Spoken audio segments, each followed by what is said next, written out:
Reciprocating pump tutorial number 4. A single cylinder double acting reciprocating pump has a piston diameter of 300 mm and stroke length 400 mm. When the pump runs at 45 rpm, it discharges 0.039 meter cube per second under a total head of 15 meters. What will be the volumetric efficiency, work done per second, and power required if the mechanical efficiency of the pump is 75%? So dalam soalan ini dia beri kita keadaan double acting reciprocating. Oleh itu kita perlu menggunakan beberapa rumus khas untuk double acting reciprocating pump. Diameter piston 300 mm dan stroke adalah 400 mm, RPM 45 RPM dan diberi nilai Q ataupun discharge 0.039 meter padu per second under a total head of 15 meters.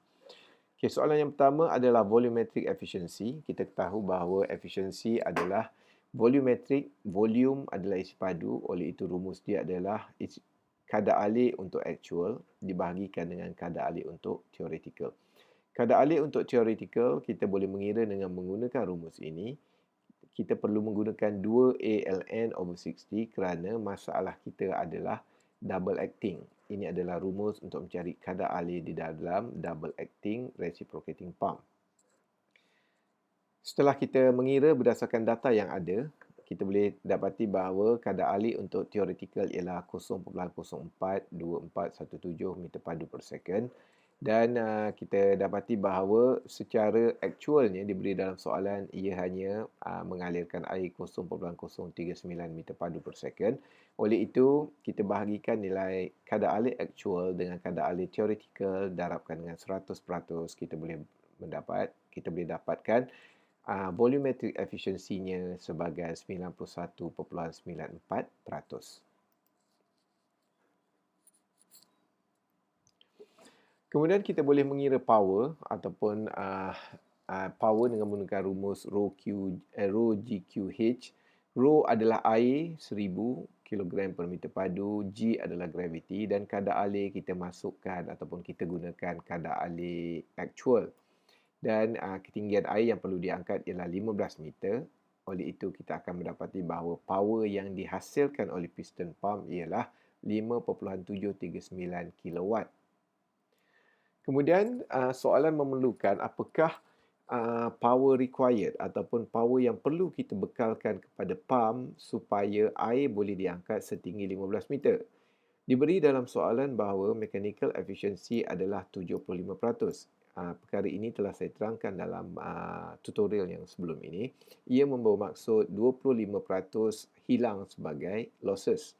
Oleh itu, kita perlu membekalkan power yang lebih besar untuk pump ini supaya pump boleh menghasilkan sekurang-kurangnya 5.739 kW bagi memastikan air boleh diangkat 15 meter.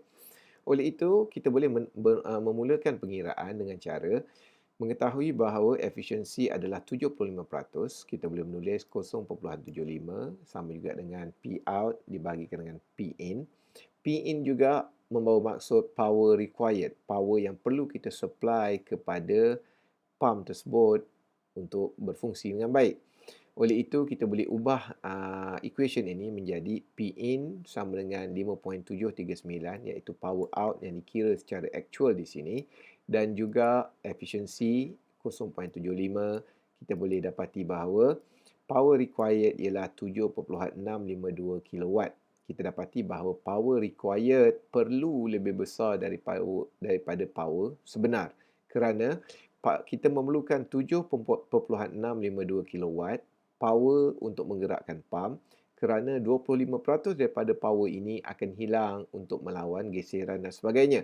Oleh itu, power yang tertinggal 5.739 adalah secara minimum berupaya untuk mengangkat air setinggi 15 meter.